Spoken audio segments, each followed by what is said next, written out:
Amém.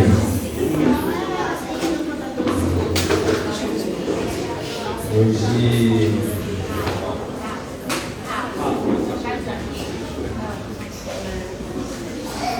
Amém. Hoje nesse dia, nessa noite, né? Esses dias que nós temos vivido tem sido alguns dias de uma comunhão perfeita diante de Deus, em que nós temos vivenciado muitos sinais, muitas maravilhas e muitas sombras do que foi vivido nos tempos passados, né? E eu tenho me apegado muito a isso, porque isso é maravilhoso, isso é grandioso.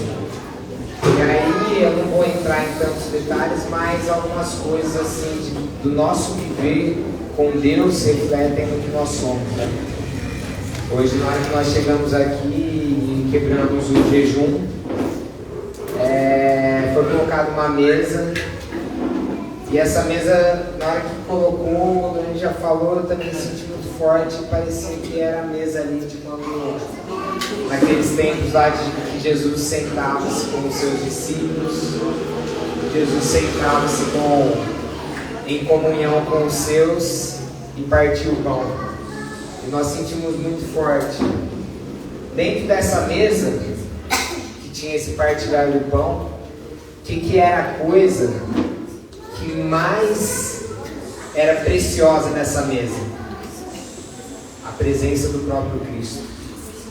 E a presença do Cristo estava na mesa. Ele estava manifesto naquela mesa. E aonde que ele está manifesto? A gente consegue ver ele visivelmente, em carne e osso? Consegue. A gente vê na vida do nosso irmão.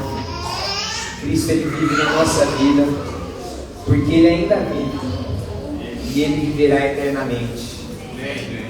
Ele é o mesmo ontem, hoje e amanhã. Ele é um Deus imutável. E dentro disso, qual que é o nosso propósito? Dentro daquilo que Deus nos traz a essa terra. Nós nascemos, nós vivemos uma vida em que nós escolhemos o que vamos viver. Às vezes alguns escolhem por nós, né? Principalmente o homem quando casa, né? Aí a mulher decide muita coisa, né? Do que ele vai viver. Mas dentro do nosso trabalho também, nem sempre são as nossas opções. Mas o que nós queremos, o que nós desejamos viver nessa vida terrena, que às vezes parece tão longa, às vezes parece tão curta, mas o tempo vai passando, e eu espero que eu ainda tenha muito tempo aqui nessa terra. Mas eu converso muito, eu estava até contando hoje, eu dou aula para algumas pessoas de terceira idade, já dei aula para uma senhora de 95 anos, hoje eu dou para uma de 90 anos, e as pessoas, quando chegam nessa idade, elas começam a falar de tudo que elas viveram. Elas têm algo nostálgico assim, né? E começam a nos ensinar sobre a vida delas. E dentro do que viveu, quando você chegar no final da sua vida, o que você quer falar? O que você quer expressar? Que vida que você teve com Deus? Ou não com Deus? Então, assim, como Paulo disse, percorri a carreira, eu guardei a fé. Esse é o meu desejo. Percorrer a carreira proposta pelo nosso Deus, guardar a fé. Eu não sei qual que vai ser o dia que eu vou poder falar isso, mas eu tenho certeza que o que eu faço hoje vai determinar o que eu vou viver amanhã. E eu quero determinar o reino do meu Pai, a implantação do reino do meu Pai nessa terra. E para implantar o reino do nosso Senhor, nós podemos tomar alguns passos.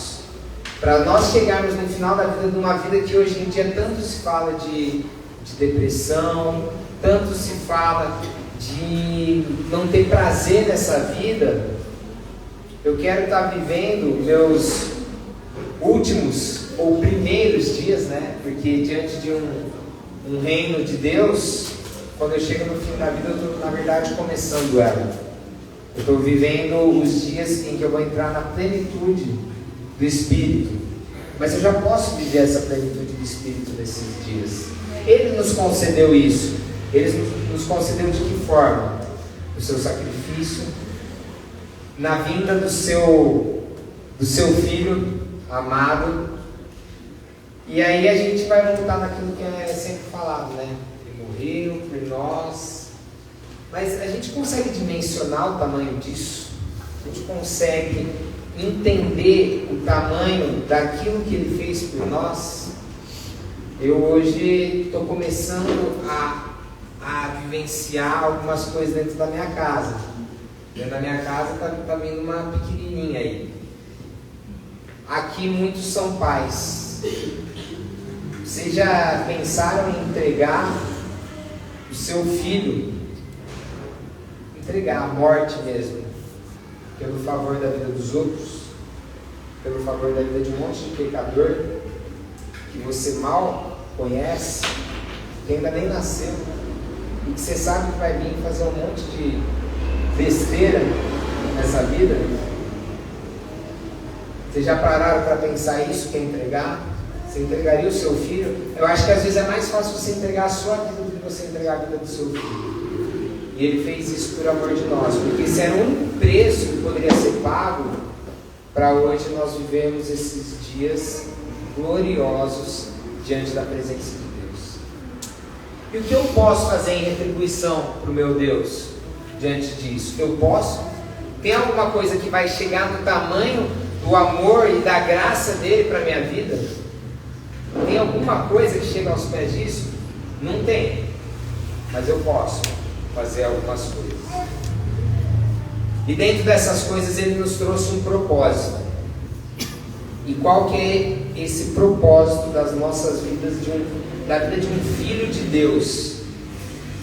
Que é isso que nós somos, que é isso que nós vivenciamos. Então Marcos 16,15 nos diz: e disse-lhes, ide por todo mundo. Esse não precisa nem abrir, que esse já está decorado. Eu não sei se tem alguma tradução diferente aí. Ide por todo mundo, pregai o Evangelho a toda criatura. É interessante que tem os Evangelhos, como a gente sabe, são 4, e eles foram escritos baseados na vida de Jesus por 4 homens distintos. Muitos Evangelhos trazem coisas distintas, mas ao mesmo tempo a maioria das coisas que são trazidas deles são mesmas histórias, mesmas coisas trazidas em aspectos diferentes. E esse versículo ele tem tanto em Marcos quanto em Mateus. Então nós vamos começar, depois de eu falar tudo isso, estou falando que eu vou começar, né? Nós vamos começar com esse versículo e nós vamos terminar com Mateus. Esse é Marcos 16,15. Há uma pequena diferença, né? No final desse versículo, porque em Marcos ele fala: pregai o Evangelho a toda criatura. Não há distinção. Toda criatura quer dizer homens, mulheres, animais fazem parte da criatura. Nós pregamos para os animais, para as árvores, para as florestas. A palavra fala que a criatura estaria sujeita à manifestação dos filhos de Deus. Então, a nossa atitude de fé vai libertar a criação. A nossa atitude de fé vai trazer uma nova consciência dos filhos para toda essa criação que há à nossa volta. E tudo vai se fazer novo. Vocês já imaginaram? Vocês sentiram a presença de Deus nessa adoração que estava tendo aqui? Deus se manifestando? Vocês acreditam que a criatura, as crianças, vocês acreditam que as árvores, os peixes, os animais conseguem sentir a presença de Deus? Vocês acreditam que os animais podem adorar a Deus? Louvar o nome dele? nós vamos trazer harmonia para todas essas coisas. Nós vamos criar harmonia entre a criação toda. E essa harmonia ela vem através da adoração. A adoração traz uma harmonia para a criação. Eu vou ler algumas coisas porque já falam que eu falo bastante. E aí eu vou tentar falar o mínimo possível. Então, como eu escrevi bastante coisa, eu quero ler e aí a gente vai comentando. Se alguém quiser também pode comentar. Bom, ide por todo mundo, pregar o evangelho a toda criatura. As escrituras nos mostram um caminho audacioso onde a base que o permeia e o justifica é a fé em movimento, onde nos tornamos inconsequentes em meio à nossa inaptidão diante de tamanha designação. Quanta palavra aí, é complicado. Então, a fé em movimento. O que é a fé em movimento? Não adianta eu virar e falar que eu creio em Deus, ou eu nem falar, mas eu falo, não, mas eu sou um cristão e eu não me movo. Eu vou lá no final de semana na igreja, eu canto alguns cânticos, vou para minha casa, as pessoas do meu trabalho nem sabem que eu sou cristão, as pessoas, por onde eu passo, eu tenho um relacionamento com as pessoas em que elas me levam a ser do modo que elas vivem, e não eu levo elas a fazer com que elas sejam do modo que eu vivo. Quem que é influenciador? Você ou essas pessoas? Eu influencio as pessoas onde eu estou, ou elas me influenciam? Nós somos a expressão de Deus nessa terra. Nós somos recrutados sem opção de escolher um meio termo. A partir do momento em que nós entramos, que nós aceitamos o nosso Pai, nós fomos recrutados sem opção de escolher um meio termo. O meio termo, se a gente for entrar nisso, é Laodiceia. Laodiceia são aqueles que estão mornos. É melhor que você seja frio, porque senão Deus tem a vontade e o desejo de te vomitar da boca dele. E caso abdiquemos dessa maravilhosa e preciosa incumbência, o caminho é só retrocesso e trevas, onde Cristo e a sua luz ali não habitam.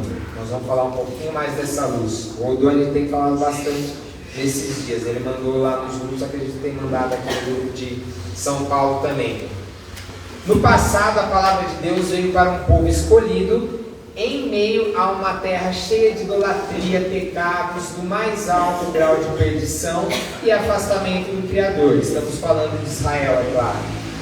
Esse povo, após muitos altos e baixos, entrou em um estado de frieza, pois já era chegado o tempo da vinda do nosso Salvador. Tudo tinha um propósito. Quando o Filho do Homem veio para mudar uma era, ele não chegou apenas para transformar um povo, mas sim toda a humanidade até os confins da terra, para abalar as rochas, tremer toda a terra e modificar o modo de viver, reconciliando a humanidade com o Ser Supremo. Presta atenção nisso. Modificar o modo de viver. Qual que é o modo em que você vive? Nós, como cristãos, precisamos modificar o nosso modo de viver. O meu modo de vida como um cristão. O que é um cristão? Ele que crê, que renunciou à sua vida em favor de Cristo. O que é modificar esse modo de viver? É viver plena, completamente para Cristo. Sua vida não tem mais valor. O valor da sua vida está no Criador. É isso. Então é um novo modo de viver. Sua vinda teve um propósito, o propósito de proclamar uma nova palavra. pura, justa e perfeita, sem mácula. Essa palavra não poderia se limitar somente a uma cidade, um povo ou uma nação, como era a crença dos judeus. Mas essa palavra deveria chegar a tudo que tem fôlego e pudesse receber o sopro do Espírito de Deus. Não haveria mais volta após a vinda do mais humilde, puro e justo ser humano de todos os tempos. O Rei dos Reis e Senhor dos Senhores trouxe uma nova aliança.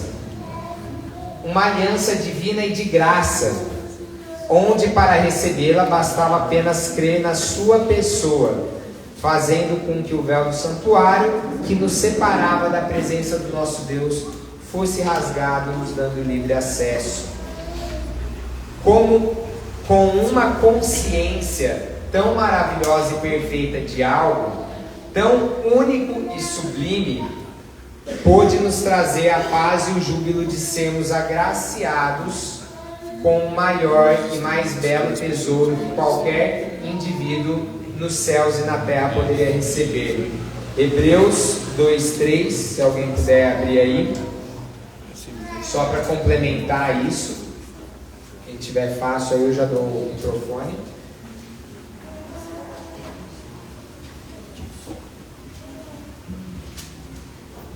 Como escaparemos nós se negligenciarmos tão grande salvação, a qual, tendo sido anunciada inicialmente pelo Senhor, foi-nos depois confirmada pelos que a ouviram? Então, qual é esse belo tesouro? Tão grande salvação. Ele nos deu essa salvação. Essa salvação que quando nós renunciamos a nossa vida, nós a alcançamos. Essa salvação que nós recebemos gratuitamente do nosso Senhor. Voltando lá atrás, nós não merecemos essa salvação, mas nós a recebemos por um amor misericordioso e gracioso do nosso Pai. Então, hoje nós podemos ter essa salvação. O que nós vamos fazer com essa salvação? Como levar esse tesouro que não o receberam ou aguardam ansiosamente aquilo que não podem ver nem conhecer? Então, eu recebi a salvação. De forma egoísta eu vou guardar ela para mim, e é só isso que importa. É aí que nós vamos entrar no nosso propósito de vida nessa terra.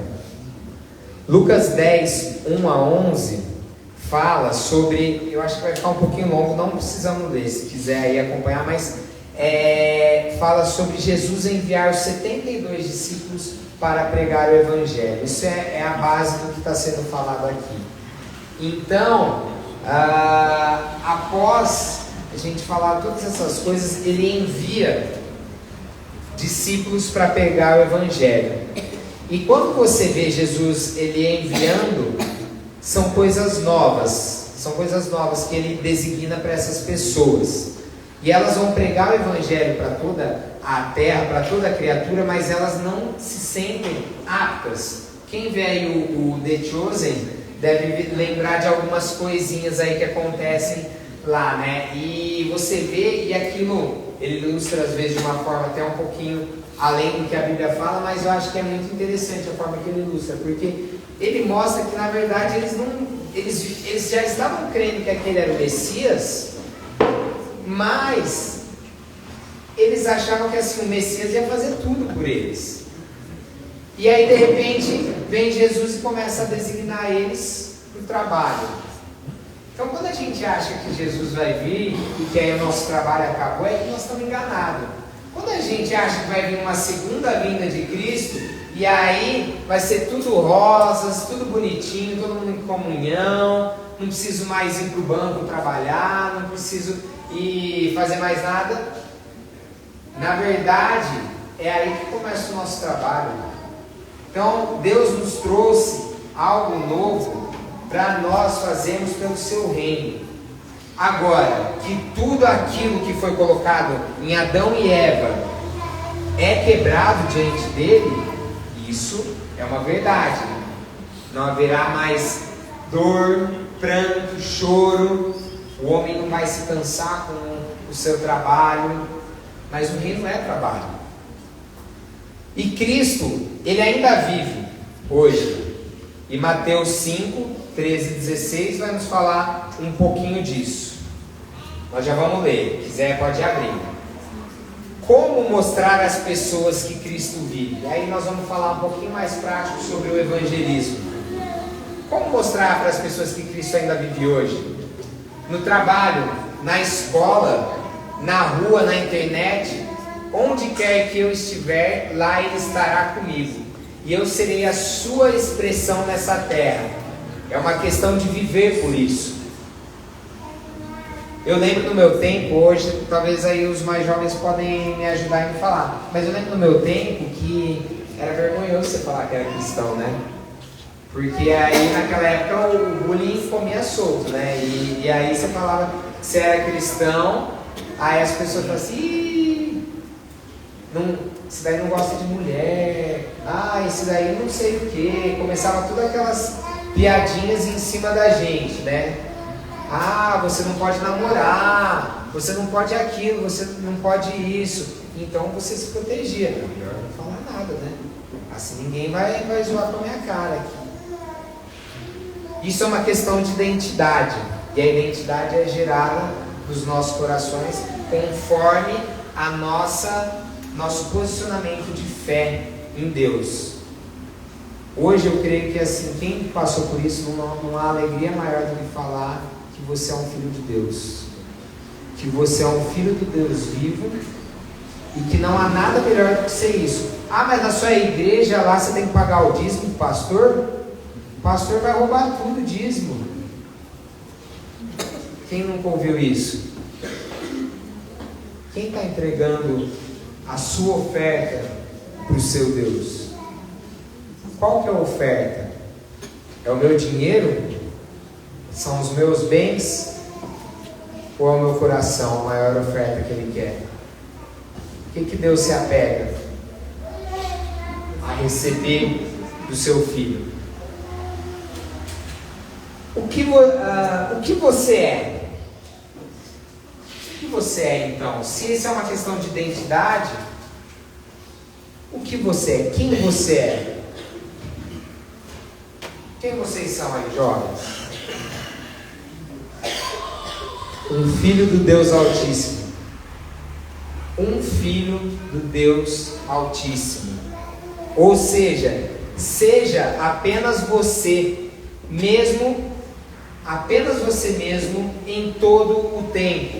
Se expressarmos nossa filiação em todas as nossas ações de forma natural e espontânea, sem nos preocuparmos com o que os outros vão pensar de nós, não vamos nos prender a formas e padrões para propagarmos a sua palavra, fazendo discípulos em toda a terra.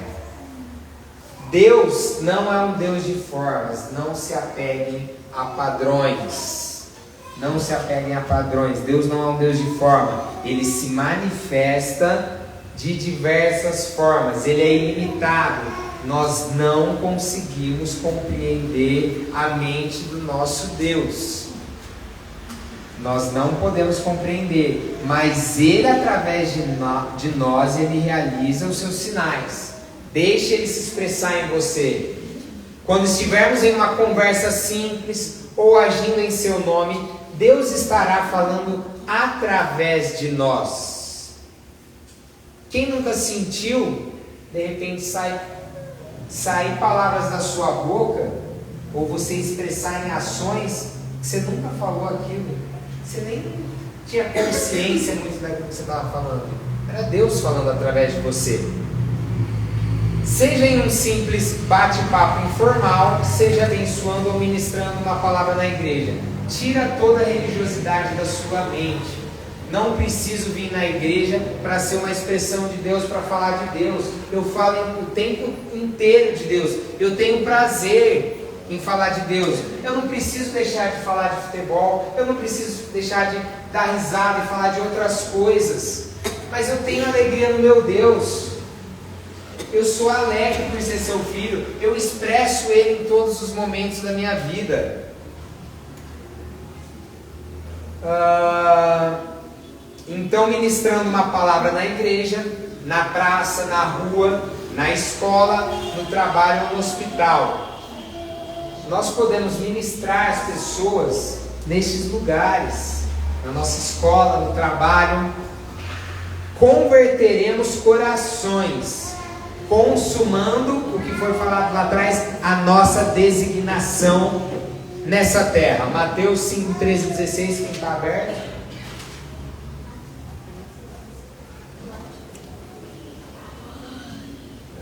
Vou ler essa tradução aqui, James, né? Vós sois o sal da terra, mas se o sal perder o seu sabor, com o que se há de temperar?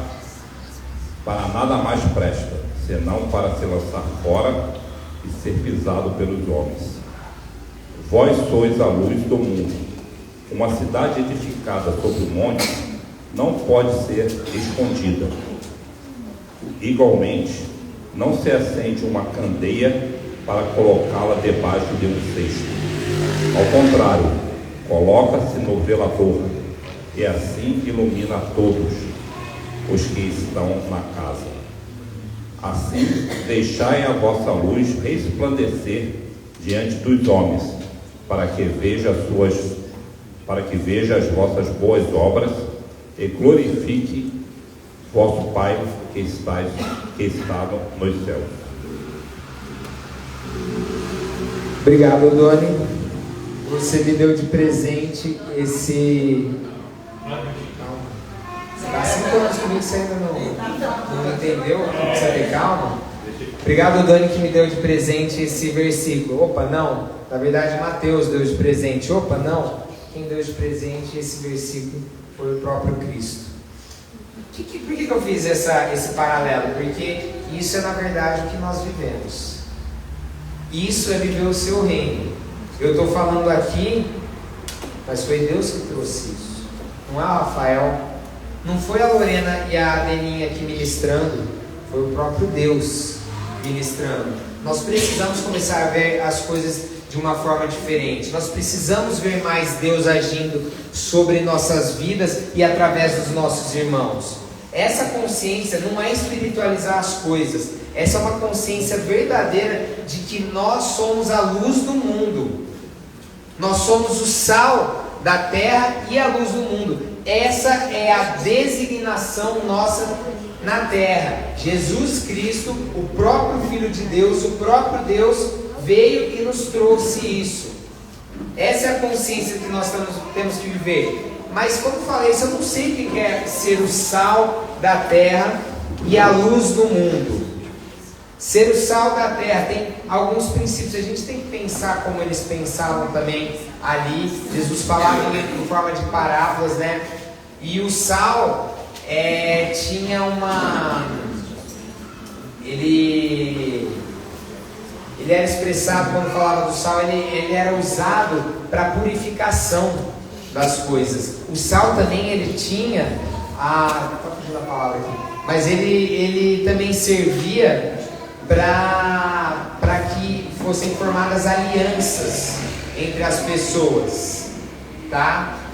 E o sal, ao mesmo tempo, quando ele é colocado nas plantas, o que acontece? Elas morrem, elas murcham. E eles usavam para isso. A região que tem mais sal ali de Israel, ali daquela região do Oriente Médio, ali da Ásia Menor, que é a região de Israel, é a região do Mar Morto, né? E naquela região do Mar Morto, que provavelmente foi onde existiu Sodoma e Gomorra, onde a mulher de Ló se transforma em estátua de sal, eles começaram a falar muito sobre isso, porque era uma região de alta vegetação até acontecer aquilo. Depois que acontece aquilo, o grau de salinização aumenta muito. E aí então, quando eles colocavam nessas regiões o sal sobre as coisas, eles iam matando as plantas. Então, isso é mais uma das figuras do sal. E a luz... Então, lembrei. Então, o sal, quando ele se torna insípido, ele perde o seu sabor. E aí, essa é a alusão que se faz essa questão do sal ser jogado nas plantas, que ele mata essas plantas. E nós somos as plantas quando esse sal perde o seu sabor, ele se torna insípido. Então, nós temos que manter todo esse tempero, todo esse sabor, porque quando se coloca o sal numa comida, essa comida ela se torna saborosa. E nós somos o sal da terra. Nós somos esse sal, esse alimento que vai trazer o sabor para as pessoas que não têm do que se alimentar, não têm do que elas terem prazer mais. Nós vamos trazer isso. E a luz desse mundo? Há outro versículo, eu não vou abrir não, mas há outro versículo também em Mateus que ele fala sobre essa questão da luz do mundo, que a pessoa que não tem a luz, que nós sabemos que é o próprio Cristo, a pessoa que não tem a luz, ela vive em quê? Em trevas, ela vive na escuridão. Se a gente apagar todas as luzes aqui, você vai ver quem está do seu lado, você vai conseguir sair para algum lugar, se deslocar. Às vezes no começo você até sabe mais ou menos, mas já já você vai tropeçar, já já você vai cair. Você não consegue viver nas trevas, você precisa de luz. Mas por que nesse mundo as pessoas preferiram as trevas ao invés da luz? Porque quando você vive nas trevas, o que você tem de maldade, o que você tem de pecado, ele não é exposto. E a luz traz a exposição. A luz traz a exposição para todo o seu mal, todo o seu pecado. Isso é ruim? Não, isso é restauração. Isso é restauração. É o que nos liga e que nos traz para o novo de Deus. Você quer sua vida restaurada? Então Deus vai vir e vai trazer a luz dele sobre você. E aí quando você viver na luz, todas as suas obras vão ser expostas. E quando suas obras são expostas diante de Deus, você vive a plenitude e você se aproxima do seu Deus, você se aproxima do seu Pai. Amém?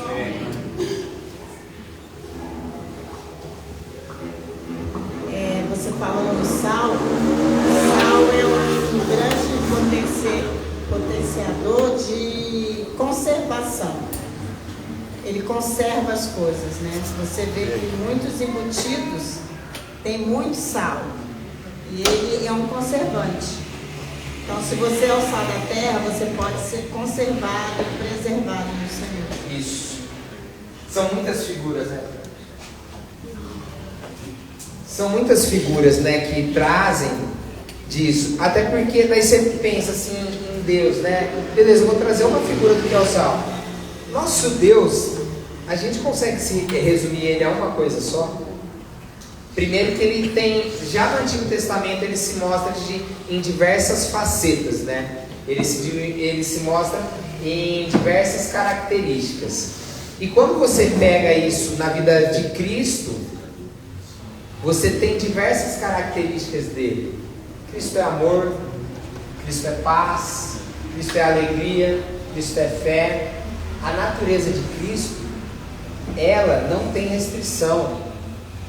Ela é uma natureza perfeita, ela é uma natureza infinita na bondade, nas coisas graciosas dele.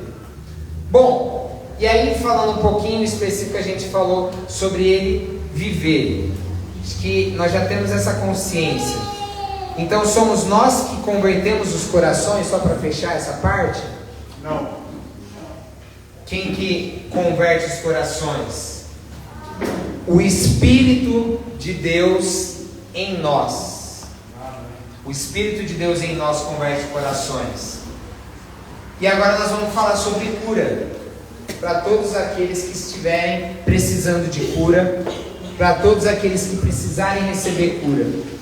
E se você precisar disso, o Senhor vai trazer para você essa noite, o Senhor vai levar para as pessoas amanhã também. Amém. Esteja pronto para isso. Aí vou pedir para abrir em Marcos 16, 17 e 18. Acho que a gente pode ler antes mesmo de eu falar. Quem tiver aí, o Demetrio está com o microfone.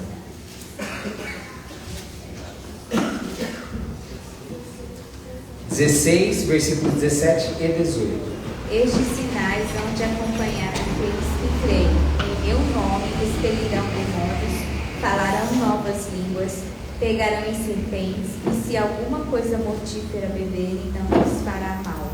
Se impuserem as mãos sobre enfermos, eles ficarão curados. Quando nós lemos a Bíblia, é muito importante nós sabermos o contexto do que nós estamos lendo. Onde nós estamos? Onde nós estamos aqui em Marcos? No final. Se nós estamos no final, nós estamos aonde? No final do ministério de Jesus aqui na terra. Então, quando ele traz isso, ele já está dando as últimas palavras dele. Ele não tinha trazido essas palavras antes ainda. Ele preparou aqueles discípulos e ele preparou as pessoas para receberem aquela palavra. Então, ele estava fazendo o quê? Jesus é o enviado de Deus. A palavra no grego que é usada para enviado também pode ser mensageiro de Deus. Então, se ele é o enviado de Deus, ele foi enviado pelo próprio Pai para essa terra. E quando ele foi enviado, no final da vida dele, quando ele está partindo, o que ele faz?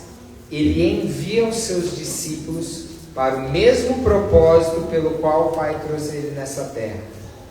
Então, a partir daí, ele não estaria mais. Mas nós somos humanos, nós somos seres que nós somos imperfeitos. Ele provou isso, apesar dele ter vindo em carne e osso também. Ele provou isso. Só que quando ele veio e ele nos trouxe essa consciência, ele mostrou para nós que ele trouxe o seu Espírito Santo como o nosso advogado, como aquele que intercederia por nós e fazia e nos guiaria em todas as coisas. Então não adianta, não preciso me preocupar com isso, porque se eu sou um filho de Deus, eu vou fazer as obras, e ele ainda falou, obras maiores fareis. Maiores, como que eu posso pensar que eu posso fazer obras maiores que o meu Deus, que o meu Senhor que estava aqui na terra? Ele preparou o caminho como mensageiro, como enviado de Deus. Só que nós somos os novos enviados. Qual que é a função de uma pessoa que é enviado, que é um mensageiro? Ele traz a sua mensagem? Ele traz a mensagem daquele que o enviou. E então Jesus ele trouxe a mensagem do próprio Pai. E nós devemos então trazer a mensagem de quem? Do Filho, que é a mesma do Pai. É essa a mensagem que nós trazemos para todos os confins da terra nesse dia. Amém. Com o que vamos lidar ao pregar o Evangelho a toda criatura? Com o que nós vamos? Com coxos, com aleijados, com cegos, surdos, pobres, nus. O que é um aleijado? Nós estamos preparados para isso? A gente viveu muito tempo desse meio que, querendo ou não, nós não exercemos muito essa questão do evangelismo. E aí nós nos afastamos disso. Então, muitas vezes, na nossa vida cotidiana, a gente ficava com receio. Às vezes chegava uma pessoa que poderia ter qualquer uma dessas coisas, mas o que eu vou fazer com essa pessoa? Me assustava. E eram esses que estavam precisando. E o que eu tinha? Eu podia dar para essa pessoa? Necessitados. Isso. Mas o que é um aleijado, um necessitado? É somente aquele que não anda, que ele não consegue andar, que ele não consegue levantar? Ou é aquele que não tem pernas para caminhar com Deus? O que é um cego? É somente aquele que não enxerga? Ou também aquele que não tem olhos para ver o Deus Todo-Poderoso operar? É aquele que está cego, que sua visão está nublada para ver a Deus. Em Cristo seremos aqueles que abrirão olhos levantarão aleijados, vestirão os que estão nus. O que é vestir o nu? Aquele que não tem as suas vestes, que não tem, é você vestir ele com vestes santas, com vestes de louvor, e essas vestes vão cobrir toda a nudez dele, nudez natural, espiritual, toda a nudez que deixa essa pessoa morrendo. Morre o que? De frio. E Deus é um Deus que protege, que cobre a sua mão, o seu poder, o seu abraço. Tudo isso Ele vai trazer. Mas não serão não serão abertos somente os olhos naturais, e sim os olhos que mais importam, os olhos espirituais, que são aqueles que são fechados para ver o Deus vivo. Lembre-se que a nova Jerusalém não será física, e sim espiritual. Ela vai descer do céu da parte de Deus. É essa a Jerusalém que nós vamos viver, e que não vai haver diferença entre eu e o meu próximo. Para Deus não importa se você é rico, se você é pobre. Para Deus não importa se você tem bens, se você não tem. Para Deus não importa nada disso. Se é feio, se é bonito, se fala bem, se não fala. Deus se importa com o seu coração. Deus se importa com a sua vida nele, no Criador. Entretanto, você tem o dom de cura para realizar esses grandes sinais? A gente entrou nós entramos numa conversa lá em Araraquara esses dias sobre os dons. Os dons eles são dados conforme apraz ao Senhor. A alguns Ele dá o dom de conhecimento, a outros Ele dá o dom de cura, a outro Ele dá o dom de interpretação de línguas, Ele vai dando dons de profecia. A cada um Ele dá um tipo de dom. Então nós somos um corpo. Uns são braços, outros pernas. Mas e aí? Eu não tenho dom de cura, porque Ele deu para o meu irmão.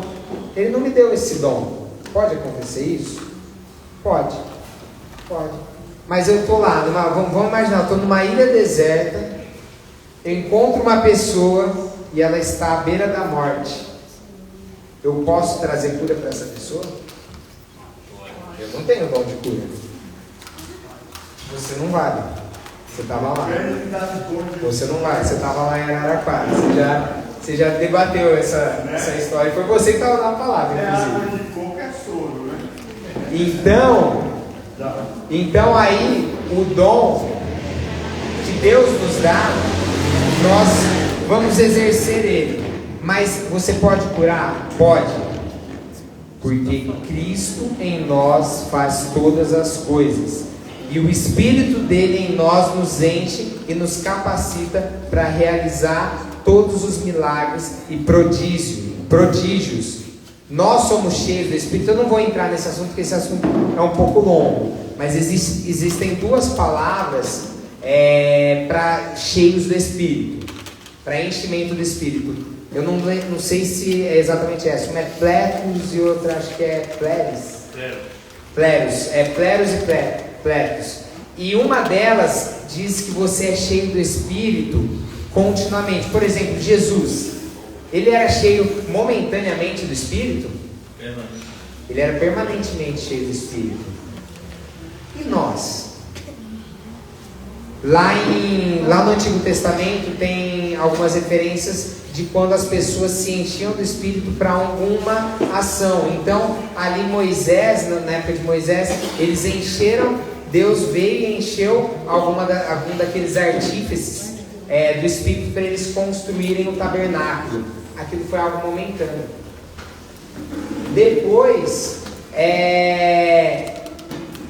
em Saul também foi contagiado pela unção do Espírito de Deus na escola de profetas. Aquilo foi uma unção momentânea.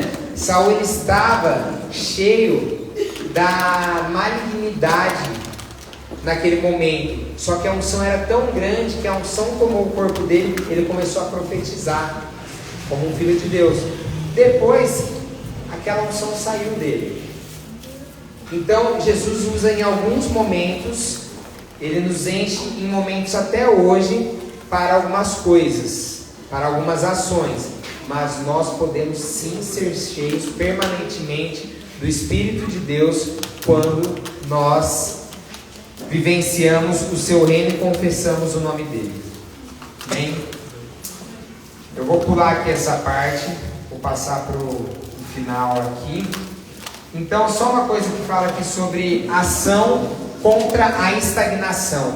Muito se foi falado dentro do nosso meio sobre estagnação, sobre nós termos dado aquela baixada, a adoração era maravilhosa, a palavra também de repente dá aquela esfriada, as pessoas foram estagnando. O que faz nós nos movermos contra a estagnação? O reino de Deus é ação, o reino de Deus é movimento. Mova-se em fé. Se você está insatisfeito com o que tem acontecido, o que você tem feito para mudar as coisas? Você vai lutar ou vai se esquivar quando for confrontado? Como você vai passar pela ponte que está quebrada? Vai se desviar até encontrar outra ponte? Ou vai construir uma nova ponte para que você e ninguém mais fique para trás? Ou você vai voltar para trás na hora que você vê a ponte quebrada no seu caminho? E o caminho de Deus, ele é um caminho que não tem volta. O caminho de Deus, ele não vai para a direita nem para a esquerda. Ele só vai em direção ao Pai. Jonas e Moisés fugiram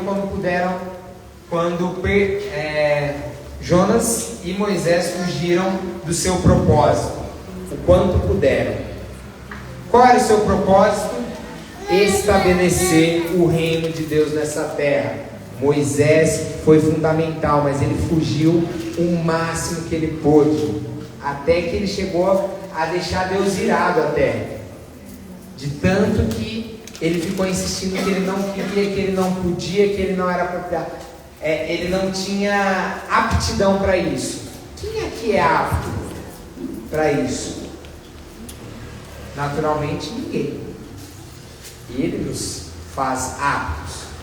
Não se sinta menor do que ninguém. O reino não é designado só para alguns, para todos.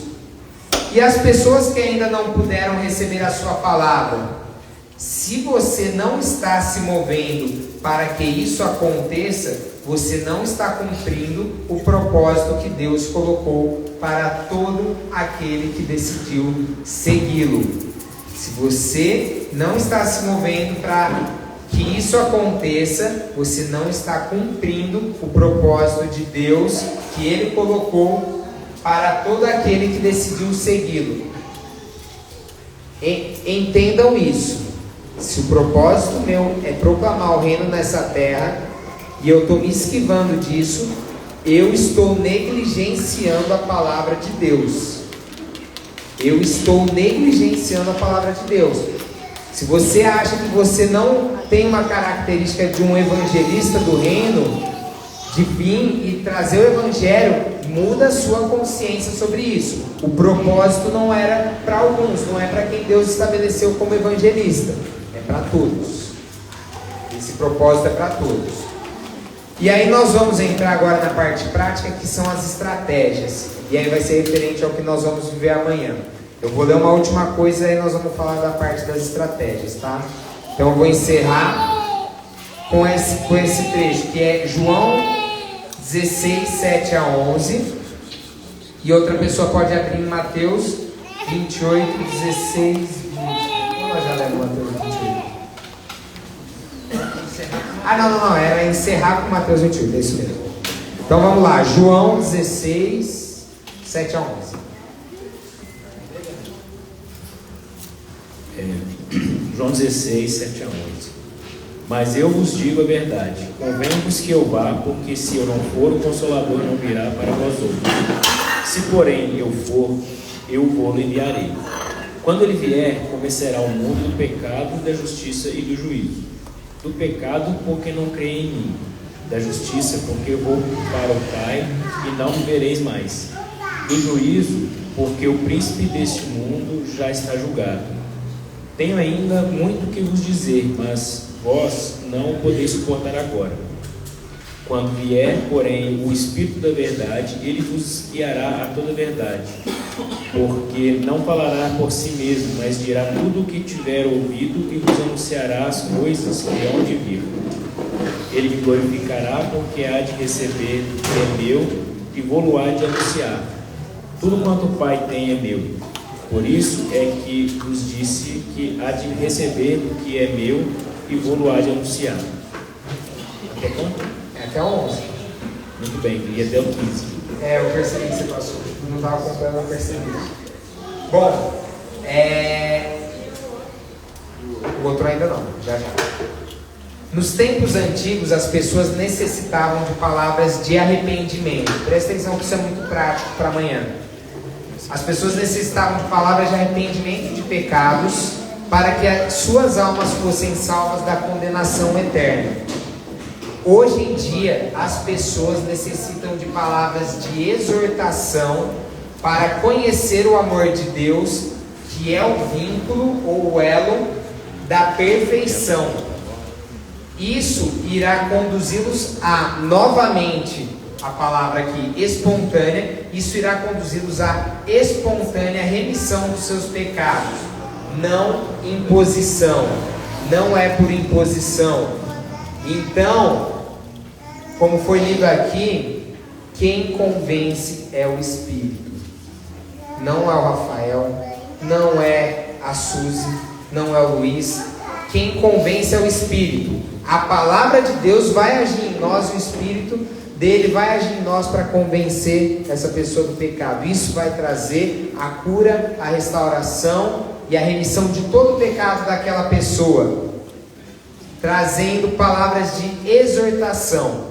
Isso irá conduzi-los à espontânea imposição e remissão dos pecados, sendo implantada a natureza de Cristo em suas vidas através da sua graça abundante, que os levará à entrada no seu reino eterno, onde eles não mais experimentarão a morte e viverão uma vida com Deus, a vida eterna.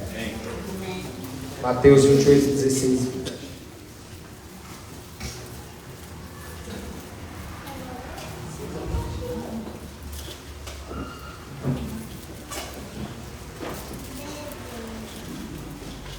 Os 11 discípulos foram para a Galiléia, para o monte que Jesus lhe indicara.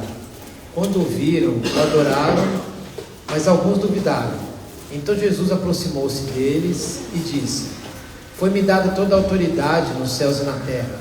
Portanto, vão e façam discípulos de todas as nações, batizando-os em nome do Pai, e do Filho e do Espírito Santo, ensinando-os a obedecer a tudo o que eu ordenei a vocês.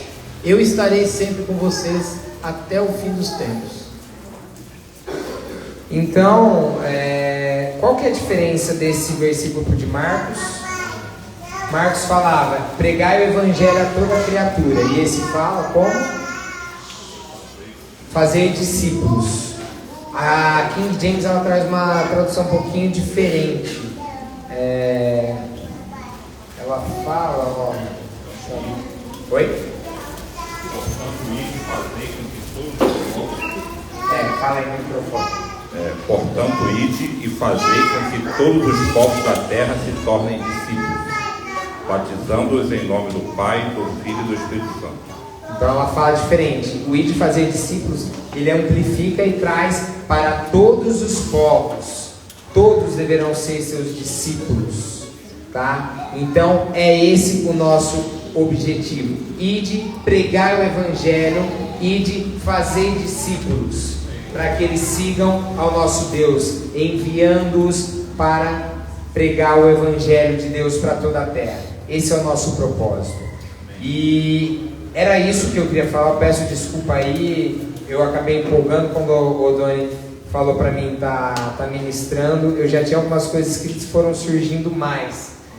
Eu queria só encerrar então agora falando das coisas relacionadas amanhã, que são aspectos naturais e é óbvio que também espirituais, o que nós vamos estar fazendo, e que, voltando, Deus não é um Deus de padrões, fique bem claro isso.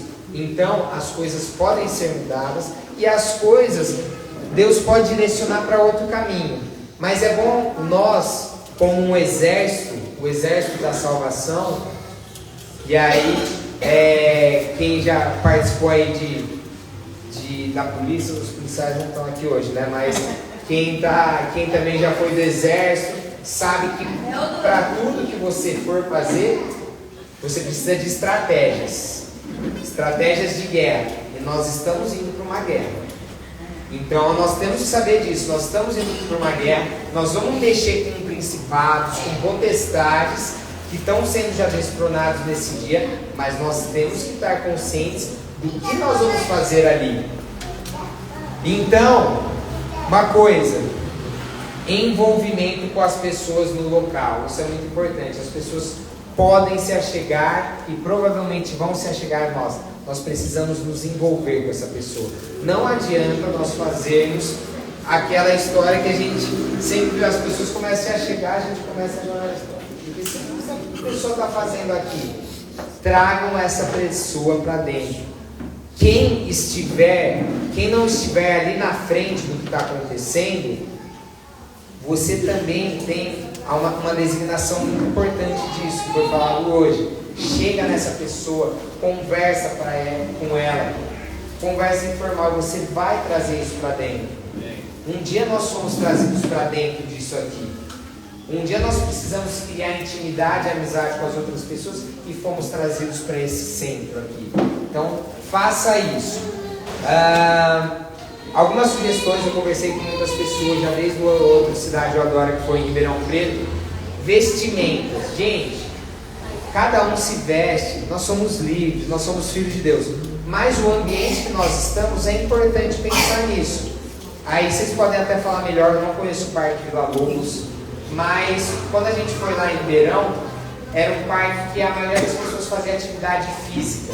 Então, nós nos vestimos com roupas igual eles estavam. Por quê? Porque se de repente a gente chega lá com um terno e gravata e chega lá destoando, o que essa pessoa pode pensar? Você já pode criar uma barreira. Quando você se veste de acordo com o lugar, se a gente fosse numa praça que tivesse ali skate, todo mundo ia acabar tendo que se vestir de skatista? Não sei. Mas assim, a liberdade. Mas é importante isso, e naquela vez, quando uma pessoa me deu essa dica, eu fiquei meio restrito. Eu falei assim, mas eu vou seguir isso. No dia que a gente chegou, a gente se fez junto com as pessoas que estavam ali. E não teve diferença, porque as pessoas se achegaram mais facilmente. Tá? Conversar com os desconhecidos, como foi falado, e trazê-los para o que está acontecendo. Não deixar ninguém de fora sem perceber. E aí entra uma coisa que é a próxima, que nós vivenciamos lá de forma espontânea. Olha como o Espírito nos guia, né? Ensino da adoração. Naquele dia que a gente estava em Ribeirão Preto, começou a ter muita adoração, tinham pessoas de outras igrejas. Nós sabemos que muitas igrejas já têm vivenciado isso, mas outras ainda não conhecem esse processo que a gente chama de adoração, mas que nada mais é do que um salmo de ar espontâneo, em que cada um canta alguma coisa, que para as pessoas às vezes lá fora é uma bagunça, né? Muitas pessoas veem isso como uma bagunça, mas é a coisa que mais tem a harmonia, que nós falamos inclusive da criação, que ela adoraria junto conosco. Então, isso é uma das coisas que mais tem harmonia. Porque quando eu canto uma música que já está ali, eu estou adorando ao Pai. Agora, quando eu canto algo que vem de dentro de mim, assim como o compositor daquela música um dia escreveu aquilo, foi algo espontâneo que o Espírito de Deus trouxe para ele. Por isso, essa adoração espontânea, ela vai trazer essa harmonia. Como que nós vamos trazer as pessoas que nunca praticaram isso para essa adoração? O ensino da adoração pelos que estiverem à frente, tocando, cantando, dirigindo. Se sentir de falar durante a adoração, fale sobre a experiência da adoração, estimulem, encorajem essas pessoas a começarem a salmodiar. A palavra de salmos, hinos e cânticos espirituais, que seria o que mais se aproxima dessa adoração, é o que essas pessoas precisam começar a ter a revelação e entender. Então, mesmo que tenham pessoas de outras igrejas ou pessoas que ainda estão se convertendo, elas precisam experimentar isso. Proclamação profética sobre sofismas da cidade. Amanhã é um dia também de nós trazemos libertação para toda essa cidade. Já tem sido feito isso. Vamos ter momentos disso. E o principal... tem mais uma coisa. A atmosfera criada para um novo nascimento. A palavra que tem sido falada nesses dias é de João 3. Quem quiser ir pode chegar em casa e ler rapidinho. João 3, de 1 a 21. A palavra desse Cidade Eu Adoro principal é sobre o novo nascimento. A conversa de Nicodemos com Jesus Cristo, que ele fala do novo nascimento. Então nós vamos trazer um novo nascimento para essas pessoas. Lembre-se, nós não estamos acima de ninguém. O novo nascimento pode ser para nós também. Nós vamos vivenciar, nós vamos ser aqueles que levam restauração para as pessoas, mas essa restauração pode vir para nós e deve vir para nós também. Nós vamos receber tudo isso nesse dia. E o principal, que aí vocês podem falar, quebra tudo que eu acabei de falar, mas aí a gente consegue colocar em harmonia, é ouvir o toque do Espírito Santo em todo o tempo, estando perceptível a voz de Deus para tudo o que for acontecer. O Espírito vai nos direcionar e Ele vai modificar o que foi preciso, se for preciso, diante da nossa percepção, da percepção dos que estarão à frente. Amém? É isso que eu queria trazer hoje.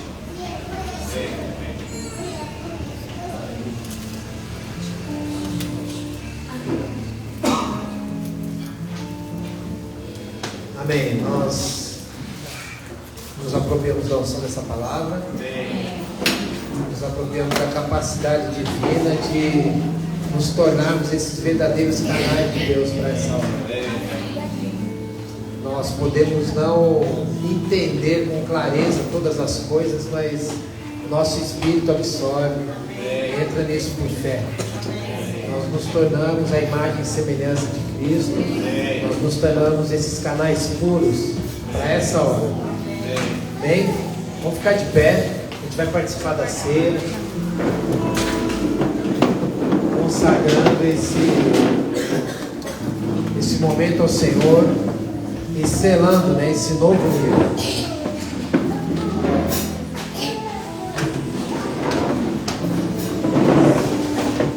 Vamos ficar aqui pertinho para cá das cadeiras. Tem espaço para todo mundo.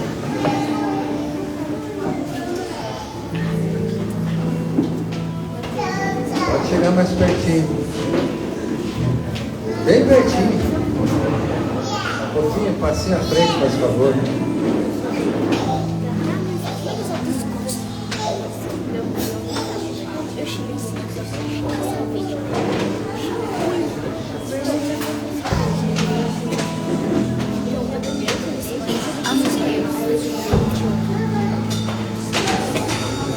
Somos gratos ao Senhor pela sua presença aqui, pela unção dessa noite. Gratos ao Senhor pela ministração ao nosso coração. E obrigado, Senhor, por essa mesa preparada, com o teu sangue e o teu corpo, que foi ofertado por nós, um sacrifício perfeito de uma vez por todas, que nos aceitou na nossa indignidade. Muito obrigado. Nós participamos do teu corpo e do teu sangue nesta noite, discernindo o corpo de Cristo, discernindo, conscientes de que nós fazemos parte de um corpo multimembrado, bem maior, espalhado sobre a face da terra. Nós temos essa consciência, nós discernimos esse corpo, não só discernimos que o vinho e o pão é o sangue e o corpo de Cristo, mas que nós fazemos parte desse corpo. Então te agradecemos nessa noite. Abençoamos o teu corpo e o teu sangue. Nós nos apropriamos dele, nos tornamos aquilo que tu és, conforme foi dito, né? Se alguém precisa se apropriar de cura, se aproprie de cura enquanto você come do corpo e bebe do sangue de Cristo. Se aproprie de cura. Em nome de Jesus Cristo. Obrigado, papai. Obrigado por essa noite. Nós somos um contigo e com tudo aquilo que o Senhor já fez amanhã, porque Ele é onisciente. Ele já sabe o que aconteceu amanhã. Nós não sabemos ainda, mas nós somos um contigo, com tudo aquilo que o Senhor fará amanhã, que já começou há muito tempo. Não é à toa que a cidade de São Paulo e a comunidade de São Paulo foi a segunda aonde a cidade do Adora veio acontecer. Nós estamos desde o ano passado conversando sobre evangelismo. E eu acho que nós não sabíamos muito bem o caminho, né? Talvez Deus esteja nos mostrando esse caminho que nós estávamos buscando, e nós somos muito gratos ao Senhor por isso. Então participe da ceia com uma nova consciência nessa noite de quem é o Senhor Jesus Cristo para você.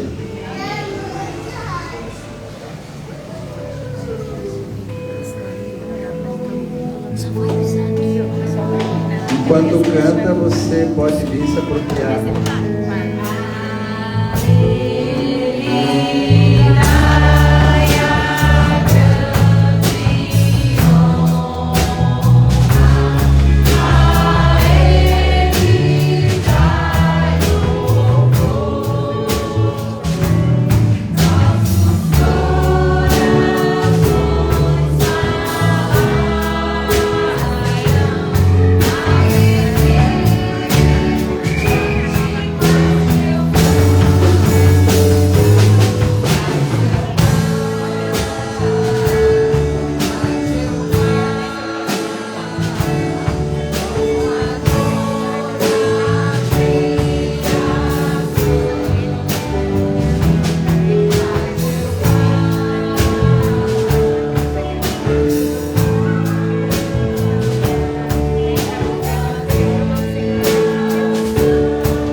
Amém, é isso.